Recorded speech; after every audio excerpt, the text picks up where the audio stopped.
আকাশবাণী খবর পড়ছে সৃজিত মুখোপাধ্যায়। প্রথমেই বিশেষ বিশেষ খবর। ভুটান সফরের দ্বিতীয় দিনে প্রধানমন্ত্রী নরেন্দ্র মোদী আজ কালচক্রের উদ্বোধন করেছেন। সফর শেষে তিনি ইতিমধ্যেই রওনা দিয়েছেন দেশের উদ্দেশ্যে। রাষ্ট্রপতি দ্রৌপদী মুর্মু আজ বতসোয়ানার রাষ্ট্রপতি দুমা বোকোর সঙ্গে গ্যাবোরনে দ্বিপাক্ষিক বৈঠকে বসবেন। মৃত ভোটারের নামে এনুমারেশন ফর্ম জমা করলে নির্বাচন কমিশন সংশ্লিষ্ট পরিবারের বিরুদ্ধে আইনি ব্যবস্থা নেবে। ইরাকে আইনসভার ৩২৯টি আসনের জন্য ভোট গণনার কাজে গিয়ে চলেছে। ভারত, জাপান, অস্ট্রেলিয়া ও মার্কিন যুক্তরাষ্ট্র এই চারটি কোয়াড দেশের উদ্যোগে শুরু হয়েছে ভারত প্রশান্ত মহাসাগরীয় নৌমহড়া মালাবার ২০২৫। আজ জনসম্প্রচার দিবস। রেডিওর মাধ্যমে জাতির জনক মহাত্মা গান্ধীর ঐতিহাসিক ভাষণকে স্মরণে রেখে প্রতিবছর ১২ই নভেম্বর দিনটি পালন করা হয়। বিশিষ্ট অভিনেতা ধর্মেন্দ্রকে আজ সকালে হাসপাতাল থেকে ছেড়ে দেওয়া হয়েছে। আসছি বিস্তারিত খবরে। ভুটান সফরের দ্বিতীয় দিনে প্রধানমন্ত্রী নরেন্দ্র মোদী আজ ভুটানের রাজা জিগমে খেসার নামগিয়েল ওয়াংচুক এবং চতুর্থ ড্রুগ গালপোর উপস্থিতিতে কালচক্র বা হুইল অফ টাইম এম্পাওয়ারমেন্ট উৎসবের উদ্বোধন করেছেন। ভুটান সফরের প্রথম দিনে প্রধানমন্ত্রী গতকাল পার্বত্য প্রতিবেশী এই দেশটির জন্য ৪,০০০ কোটি টাকার স্বল্প সুদে ঋণ সীমা ঘোষণা করেন। এই অর্থ ভুটানের বিদ্যুৎ উৎপাদন পরিকাঠামো উন্নয়নে কাজে লাগানো হবে বলে জানানো হয়েছে। এছাড়াও দুদেশের নেতারা আঞ্চলিক ও আন্তর্জাতিক নানা বিষয় নিয়ে আলোচনায় বসেন। এরপর যৌথভাবে উদ্বোধন করেন ১,০২০ মেগাওয়াট ক্ষমতাসম্পন্ন পুনাত সাংচো ২ জলবিদ্যুৎ প্রকল্পের। ভারত ভুটান শক্তি সহযোগিতার ক্ষেত্রে এই প্রকল্পকে এক ঐতিহাসিক মাইল ফলক হিসেবে দেখা হচ্ছে। এছাড়া দুই দেশের মধ্যে নবীকরণযোগ্য শক্তি, মানসিক স্বাস্থ্য পরিষেবা এবং স্বাস্থ্য পরিকাঠামো উন্নয়নের ক্ষেত্রেও ৩টি সমঝোতা স্মারক বিনিময় হয়। এর মাধ্যমে দুটি প্রতিবেশী দেশের মধ্যে দ্বিপাক্ষিক সহযোগিতা আরও মজবুত হবে বলে আশা করা হচ্ছে। সফর শেষে প্রধানমন্ত্রী আজ নতুন দিল্লিতে ফিরছেন। রাষ্ট্রপতি দ্রৌপদী মুর্মু আজ বতসোয়ানার রাষ্ট্রপতি দুমা বোকোর সঙ্গে গ্যাবোরনে দ্বিপাক্ষিক বৈঠকে মিলিত হবেন। বিনিয়োগ, প্রযুক্তি, শক্তি, কৃষি, স্বাস্থ্য, ফার্মাসিউটিক্যালস, প্রতিরক্ষা ও দুদেশের মানুষের মধ্যে যোগাযোগ ও দ্বিপাক্ষিক সহযোগিতার নতুন পথ খুঁজে বার করতে তারা মতবিনিময় করবেন। রাষ্ট্রপতি দ্রৌপদী মুর্মু সেদেশের সাংসদদের সঙ্গে আলাপচারিতায় যোগ দেবেন। এছাড়াও সেদেশে বসবাসকারী ভারতীয় সম্প্রদায়ের সঙ্গেও তার সাক্ষাতের কথা আছে।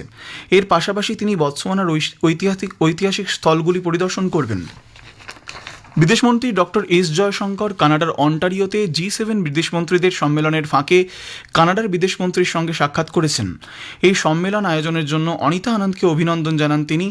২০২৫-এ নতুন পথ নির্দেশিকা কার্যকর করার পাশাপাশি দ্বিপাক্ষিক সম্পর্ক পুনরায় গড়ে তোলার বিষয়ে ভারত আগ্রহী বলে ডক্টর জয়শঙ্কর জানিয়েছেন। তিনি মেক্সিকোর বিদেশমন্ত্রী ডক্টর জুয়ান রেমন দ্য লা ফুয়েন্তের সঙ্গেও কথা বলেন। দুদেশের মধ্যে বাণিজ্য, সাশ্রয় এবং ফার্মাসিউটিক্যাল এবং বিজ্ঞান ও প্রযুক্তি ক্ষেত্রে সহযোগিতা নিয়ে এগিয়ে নিয়ে যাওয়ার বিষয়ে কথা হয় তাদের। ফরাসি বিদেশমন্ত্রী জান নোয়েল বারোতের সঙ্গে সাক্ষাতে দুই নেতা কৌশলগত অংশীদারিত্ব জোরদার করার ব্যাপারে সহমত হয়েছেন। এছাড়াও জয়শঙ্কর ব্রিটেনের বিদেশ সচিব ভেত্তে কুপার, ব্রাজিলের বিদেশমন্ত্রী মাউরো ভিয়েরা, জার্মানির বিদেশমন্ত্রী জুয়ান ওয়েটফুল এবং দক্ষিণ আফ্রিকার বিদেশমন্ত্রী রোনাল্ড লামোলার সঙ্গে বৈঠক করেছেন। ভারতের প্রতিরক্ষা সচিব রাজেশ কুমার সিং আজ ভিয়েতনামের প্রতিরক্ষা গোয়েন্দা বিভাগের deputy director major general Pham Thanh থিয়েতের সঙ্গে সাক্ষাৎ করেন। দিল্লিতে ১৫তম ভারত ভিয়েতনাম প্রতিরক্ষা নীতি আলোচনার ফাঁকে এই বৈঠক হয়। প্রতিরক্ষা মন্ত্রক সামাজিক মাধ্যমে জানিয়েছে, দুই দেশের প্রতিনিধিরা প্রতিরক্ষা শিল্প এবং জাহাজ নির্মাণ ক্ষেত্রে পারস্পরিক সহযোগিতা আরও জোরদার করার উপায় নিয়ে বিস্তারিত আলোচনা করেছেন। ইরাকে আইনসভার ৩২৯টি আসনের জন্য ভোট গণনার কাজ এগিয়ে চলেছে। সেদেশে নির্বাচন কমিশন জানিয়েছে, ভোটদানের হার ছিল ৫৫%-এর মতো। গতকালের এই নির্বাচনে ৭,৭০০ প্রার্থী প্রতিদ্বন্দ্বিতার আসরে ছিলেন। এদের মধ্যে ২,২৪৭ জন মহিলা। প্রধানমন্ত্রী মোহাম্মদ সিয়া আল সুদানি দ্বিতীয়বারের জন্য প্রতিদ্বন্দ্বিতায় রয়েছেন। আজ জনসম্প্রচার দিবস। রেডিওর মাধ্যমে জাতির জনক মহাত্মা গান্ধীর ঐতিহাসিক ভাষণকে স্মরণে রেখে প্রতি বছর ১২ই নভেম্বর দিনটি পালন করা হয়। ভারতের সম্প্রচার জগতের ইতিহাসে এই দিনটি উল্লেখযোগ্য হয়ে রয়েছে। ১৯৪৭ সালের আজকের দিনের মহাত্মা গান্ধী নতুন দিল্লির ব্রডকাস্টিং হাউস বা সম্প্রচার ভবনে প্রথমবার পা রেখেছিলেন। দীপাবলি উৎসবের এক বিশেষ অনুষ্ঠানে তিনি কুরুক্ষেত্রে বসবাসকারী শোকার্ত ভারতীয় এবং পাকিস্তান থেকে আসা উদ্বাস্তুদের উদ্দেশ্যে ভাষণ দেন। স্বাধীনতা সংগ্রামী রাজকুমারী অমৃত কৌর তার সফরসঙ্গী ছিলেন। প্রথমে অনিচ্ছুক থাকলেও পরে ঘনশ্যাম দাস বিড়লার পরামর্শে শ্রী গান্ধী এই ঐতিহাসিক ভাষণ দেওয়ায় রাজি হন। গোটা স্টুডিওটিকে সাজিয়ে তোলা হয়েছিল তার দৈনিক প্রার্থনা সভার মতো করে। শ্রী গান্ধী তার ভাষণে জানান, জনগণের দুঃখে পীড়িত হয়েই তিনি ভাষণের মাধ্যমে তাদের কাছে পৌঁছানোর চেষ্টা করছেন। मैं रेडियो से बोलूं आपके लिए और आपके सामने तो अच्छा होगा, और पीछे जब जा सकता हूं तब जाऊं। तो मैं तो आपके पास आने की कोशिश कर रहा हूं। मैंने कुछ भी हिंदुस्तान की सेवा की है, या तो कहो कि जगत की, क्योंकि मेरे पास हिंदुस्तान और जगत कोई अनोखी चीज नहीं है। अगर हिंदुस्तान की सेवा करता हूं तो उसके मार्फत भी सारे जगत की सेवा करना, ये मेरा जीवन भर का मंत्र है। মৃত ভোটারের নামে এনুমারেশন ফর্ম জমা পড়লে নির্বাচন কমিশন সংশ্লিষ্ট পরিবারের বিরুদ্ধে আইনি ব্যবস্থা নেবে। কমিশনের নির্দেশ অনুযায়ী মৃত ব্যক্তির নামে এমন ফর্ম পূরণে যার স্বাক্ষর পাওয়া যাবে তার বিরুদ্ধে গণপ্রতিনিধিত্ব আইনের ৩২ নম্বর ধারা অনুযায়ী ব্যবস্থা নেওয়া যাবে। অভিযুক্তের ১ বছরের কারাদণ্ড পর্যন্ত হতে পারে। গতকাল জারি হওয়া কমিশনের নির্দেশিকায় জানানো হয়েছে, বুথ লেভেল এজেন্ট বিএল এর দায়িত্ব হল সংশ্লিষ্ট অংশের ভোটার তালিকার নামগুলো খতিয়ে দেখে মৃত স্থানান্তরিত ভোটারদের চিহ্নিত করা। নিয়ম অনুযায়ী বিএলএ হতে হলে তাকে সেই অংশের নিবন্ধিত ভোটার হতে হবে। তবে প্রয়োজনে একই বিধানসভা কেন্দ্রের অন্য কোনো অংশের ভোটারকেও বিএলএ হিসেবে নিয়োগ করা যেতে পারে। কমিশন রাজ্যের মুখ্য নির্বাচনী আধিকারিককে নির্দেশ দিয়েছে, রাজ্যে চলা ভোটার তালিকায় বিশেষ নিবিড় সংশোধনী প্রক্রিয়ায় জনপ্রতিনিধিত্ব আইন কঠোরভাবে প্রয়োগ করতে হবে। ভোটার তালিকায় নিবিড় সংশোধনের কাজ নির্বাচন কমিশনকেই করতে হবে বলে সুপ্রিম কোর্ট মত প্রকাশ করেছে। এসআইআর নিয়ে সুপ্রিম কোর্টে দায়ের হওয়া মামলায় গতকাল বিচারপতি সূর্যকান্ত বলেন, নির্বাচন কমিশন একটি সাংবিধানিক প্রতিষ্ঠান। কোনো ভুল ত্রুটি থাকলে কমিশন নিশ্চয়ই তা সংশোধন করে নেবে, এতে আতঙ্কিত হওয়ার কিছু নেই। উল্লেখ্য, রাজ্যে এসআইআর এর বিরুদ্ধে শাসক দল তৃণমূল কংগ্রেসের পাশাপাশি প্রদেশ কংগ্রেসও মামলা দায়ের করে। এ বিষয়ে কমিশনের বক্তব্য জানতে চেয়েছে সুপ্রিম কোর্ট। বিহার বিধানসভা নির্বাচনের শেষ পর্বে ভোটদানের হার ছিল ৬৯.১২%।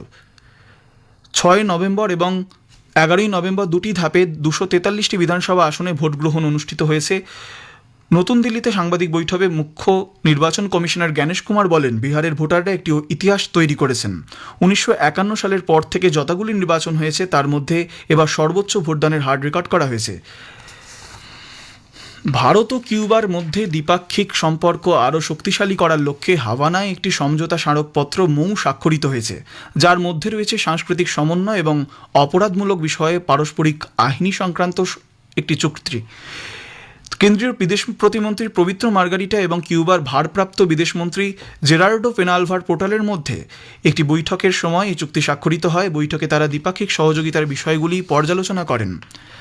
ভারত, জাপান, অস্ট্রেলিয়া ও মার্কিন যুক্তরাষ্ট্র এই 4টি কোয়াড দেশের উদ্যোগে শুরু হয়েছে ভারত প্রশান্ত মহাসাগরীয় নৌ মহড়া মালাবার ২২৫। এই মহড়ায় আঞ্চলিক অংশীদারিত্ব আরও জোরদার করার পাশাপাশি নিরাপত্তা সংক্রান্ত চ্যালেঞ্জের মোকাবিলায় বিভিন্ন উদ্যোগ নেওয়া হবে বলে অস্ট্রেলিয়ার চিফ অফ জয়েন্ট অপারেশন জানিয়েছেন। বিশিষ্ট অভিনেতা ধর্মেন্দ্রকে আজ সকালে হাসপাতাল থেকে ছেড়ে দেওয়া হয়েছে। তার পরিবারের পক্ষ থেকে এক সরকারি বিবৃতিতে এই কথা জানানো হয়। ৮৯ বছরের এই অভিনেতার আরোগ্য কামনা, সুস্বাস্থ্য ও দীর্ঘ জীবনের প্রার্থনা করার জন্য পরিবারের তরফে তার অনুরাগীদের ধন্যবাদ জানানো হয়েছে। পাশাপাশি সমস্ত সংবাদ মাধ্যম এবং জনসাধারণকেও তার শারীরিক অবস্থা নিয়ে যে কোনো রকম প্রচার ও জল্পনা থেকে বিরত থাকা এবং ব্যক্তিগত গোপনীয়তা বজায় রাখারও আবেদন জানানো হয়েছে। শেষ করার আগে খবরের বিশেষ কিছু অংশ আরেকবার। ভুটান সফরের দ্বিতীয় দিনে প্রধানমন্ত্রী নরেন্দ্র মোদী আজ কালচক্রের উদ্বোধন করেছেন। সফর শেষে তিনি ইতিমধ্যেই রওনা দিয়েছেন দিল্লির উদ্দেশ্যে। রাষ্ট্রপতি দ্রৌপদী মুর্মু আজ বতসোয়ানায় রাষ্ট্রপতি দুমা বোকোর সঙ্গে গ্যাবরনে দ্বিপাক্ষিক বৈঠকে বসবেন। মৃত ভোটারের নামে এনুমারেশন ফর্ম জমা করলে নির্বাচন কমিশন সংশ্লিষ্ট পরিবারের বিরুদ্ধে আইনি ব্যবস্থা নেবে। ইরাকে আইনসভার ৩২৯টি আসনের জন্য ভোট গণনার কাজ এগিয়ে চলেছে। ভারত, জাপান, অস্ট্রেলিয়া ও মার্কিন যুক্তরাষ্ট্র এই 4টি কোয়াড দেশের উদ্যোগে শুরু হয়েছে ভারত প্রশান্ত মহাসাগরীয় নৌমহড়া মালাবার ২০২৫। আজ জনসম্প্রচার দিবস। রেডিওর মাধ্যমে জাতির জনক মহাত্মা গান্ধীর ঐতিহাসিক ভাষণকে স্মরণে রেখে প্রতি বছর ১২ই নভেম্বর দিনটি পালন করা হয়। খবর শেষ হল।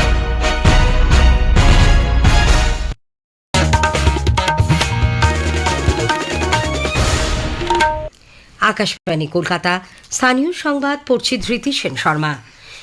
বিশেষ খবর হলো, মৃত ভোটদাতার নামে এনিউমারেশন ফর্ম জমা পড়লে নির্বাচন কমিশন সংশ্লিষ্ট পরিবারের বিরুদ্ধে আইনি ব্যবস্থা নেবে।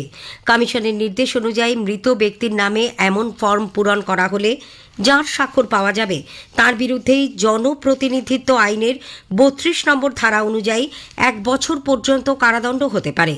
কমিশনের পক্ষে গতকাল জারি করা এক নির্দেশিকায় জানানো হয়েছে, বুথ লেভেল এজেন্ট বিএল এর দায়িত্ব হল সংশ্লিষ্ট অংশের ভোটার তালিকার নামগুলি খতিয়ে দেখে মৃত ও স্থানান্তরিত ভোটারদের চিহ্নিত করা। নিয়ম অনুযায়ী বিএলএ হতে হলে তাকে সেই অংশের নিবন্ধিত ভোটার হতে হবে। তবে প্রয়োজনে একই বিধানসভা কেন্দ্রের বা অন্য কোনো পার্টের ভোটারকেও বিএলএ হিসেবে নিয়োগ করা যেতে পারে। রাজ্যে বর্তমানে ভোটার তালিকায় বিশেষ নিবিড় সংশোধন কর্মসূচি প্রক্রিয়ায় জনপ্রতিনিধিত্ব আইন কঠোরভাবে প্রয়োগ করতে হবে বলেও কমিশন রাজ্যের মুখ্য নির্বাচনী আধিকারিককে নির্দেশ দিয়েছে। পশ্চিমবঙ্গ সহ দেশের 12টি রাজ্যে জোর কদমে চলেছে ভোটার তালিকায় বিশেষ নিবিড় সংশোধন কর্মসূচি। নির্বাচন কমিশন সূত্রে খবর, গতরাত পর্যন্ত 6.5 কোটিরও বেশি এনুমারেশন ফর্ম দেওয়ার কাজ সম্পূর্ণ হয়েছে এই রাজ্যে। ইতিমধ্যে বেশিরভাগ ফর্ম বিলি করা হয়েছে। এই ফর্ম পূরণ করে জমা দেওয়ার শেষ দিন আগামী 4 ডিসেম্বর। এরপর 9 ডিসেম্বর প্রকাশিত হবে খসড়া ভোটার তালিকা। এদিকে এসআইআর এর অধীনে এনুমারেশন ফর্ম বিলি শুরু হওয়ার 8 দিন পর নির্বাচন কমিশন বুথ লেভেল এজেন্ট বা বিএলএ নিয়োগের নিয়ম শিথিল করেছে। ভোটার তালিকায় বিশেষ নিবিড় সংশোধন কর্মসূচি বা এসআইআর নিয়ে আজ প্রচারিত হবে বিশেষ আলোচনা। এতে অংশ নিয়েছেন পশ্চিমবঙ্গের অতিরিক্ত মুখ্য নির্বাচনী আধিকারিক অরিন্দম নিয়োগী। তার সঙ্গে কথা বলেছেন সন্দীপন দাশগুপ্ত। অনুষ্ঠানটি শোনা যাবে রাত 9:30 থেকে গীতাঞ্জলি প্রচার তরঙ্গ এবং ডিটিএইচ পরিষেবায়। আকাশবাণীর সংবাদ বিভাগের সোশ্যাল মিডিয়াতেও অনুষ্ঠানটি প্রচারিত হবে।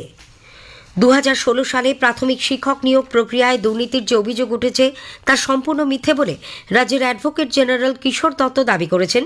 2 বিচারপতি তপব্রত চক্রবর্তী ও ঋতব্রত কুমার মিত্রের ডিভিশন বেঞ্চে গতকাল এই সংক্রান্ত মামলার শুনানির সময় অ্যাডভোকেট জেনারেল বলেন, নিয়োগ প্রক্রিয়ায় কিছু ভুল ত্রুটি থাকা ও দুর্নীতি এক নয়। প্রাথমিক শিক্ষা দপ্তর আজ এ ব্যাপারে তাদের সিদ্ধান্ত জানাবে। দীর্ঘ কয়েক মাসের টানা শুনানির পর সম্ভবত আজই মামলার অন্তিম শুনানি হতে চলেছে। গতকালের শুনানিতে অ্যাডভোকেট জেনারেল আরও বলেন, 43,000-এর বেশি নিযুক্ত শিক্ষকের মধ্যে 94 জন প্রার্থী যারা টেট পরীক্ষায় উত্তীর্ণ হননি, আদালতের নির্দেশ মতো তাঁদের চাকরি বাতিল করেছিল প্রাথমিক শিক্ষা পর্ষদ। সেটিকেই অস্ত্র করে দুর্নীতির অভিযোগ আনা হচ্ছে। এর সঙ্গে 32,000 কর্মরত শিক্ষকের কোনো যোগ নেই।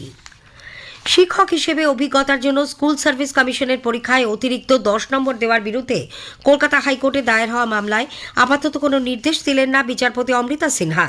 বর্তমানে মামলাটি সুপ্রিম কোর্টে বিচারাধীন। 26শে নভেম্বর তার শুনানি। শীর্ষ আদালত ওই দিন কী নির্দেশ দেয় তা দেখার পরই হাইকোর্টে মামলার শুনানি হবে বলে বিচারপতি সিনহা জানিয়েছেন। বৃষ্টির জল সংরক্ষণে অসামান্য উদ্যোগের স্বীকৃতি স্বরূপ কেন্দ্রীয় সরকারের জল সংরক্ষণ পুরস্কার পাচ্ছে রাজ্যের 2টি প্রতিষ্ঠান। নবদিগন্ত ইন্ডাস্ট্রিয়াল টাউনশিপ এবং কলকাতার আর্মি পাবলিক স্কুলকে এই পুরস্কার দেওয়া হবে।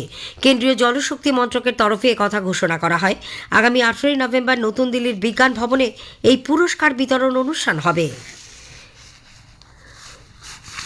সরকারি প্রকল্পের বাস্তবায়ন ও তদারকিতে আরও স্বচ্ছতা আনতে রাজ্য সরকার সমস্ত সরকারি নির্মাণ প্রকল্পে জিও ট্যাগিং এর সিদ্ধান্ত নিয়েছে। অর্থ দপ্তরের পক্ষ থেকে সম্প্রতি এই সংক্রান্ত বিজ্ঞপ্তি জারি হয়েছে। এর মাধ্যমে প্রকল্প বাস্তবায়নের প্রতিটি ধাপের ওপর সরাসরি ও নির্ভুল নজরদারি সম্ভব। রাজ্য সরকার সমবায় ব্যাংকগুলির আর্থিক লেনদেনের স্বচ্ছতা নিশ্চিত করতে এবার থেকে সমস্ত সমবায় সমিতি ও ব্যাংকের অডিট অনলাইনে করার সিদ্ধান্ত নিয়েছে। এই জন্য চালু করা হয়েছে অনলাইন অডিট ম্যানেজমেন্ট সিস্টেম নামে একটি নতুন ব্যবস্থা। এর আওতায় রাজ্যের 23,574টি সমবায় সমিতি এক ছাতার তলায় আসবে। দক্ষিণ দিনাজপুরের বাংলাদেশি অনুপ্রবেশকারীকে পুলিশ গ্রেপ্তার করেছে। অবৈধভাবে হিলি সীমান্ত দিয়ে গত সোমবার বাংলাদেশে যাওয়ার পথে তাকে ধরা হয়। মোহাম্মদ মাসুম নামে বছর 24-এর এই যুবক বাংলাদেশের চট্টগ্রামের লক্ষ্মীপুরের বাসিন্দা।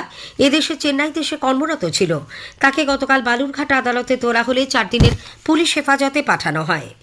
বীরভূমের নলহাটির সুলতানপুরে গভীর রাতে গতকাল তল্লাশি অভিযান চালানোর সময় পুলিশ 20,000 জিলেটিন স্টিক উদ্ধার করেছে। একটি বোলেরো পিকআপ ভ্যানে সেগুলি 50টি বস্তায় করে ঝাড়খণ্ডের পাকুড় থেকে নিয়ে আসা হচ্ছিল। নারায়ণ ঘোষ নামে গাড়ির এক আরোহীকে গ্রেপ্তার করা হয়েছে। তাকে আজ রামপুরহাট আদালতে তোলা হচ্ছে। জেসি মুখার্জি ট্রফি টি20 ক্রিকেটে রেঞ্জার্স মাঠে আজ কালীঘাট ক্লাব শ্যামবাজারকে 111 রানে হারিয়ে দিয়েছে।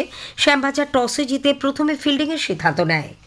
কলকাতার ইডেন গার্ডেন্সে আগামী শুক্রবার শুরু হতে চলা ভারত ও দক্ষিণ আফ্রিকার মধ্যে প্রথম ক্রিকেট টেস্টের জন্য ভিড় নিয়ন্ত্রণে কলকাতা পুলিশ মধ্য কলকাতার ইডেন সংলগ্ন বিভিন্ন রাস্তায় যান চলাচল নিয়ন্ত্রণ করবে। শুক্রবার থেকে মঙ্গলবার সকাল 7টা থেকে সন্ধ্যে 7টা পর্যন্ত এই নিষেধাজ্ঞা জারি করা হয়েছে। স্থানীয় সংবাদ শেষ হচ্ছে।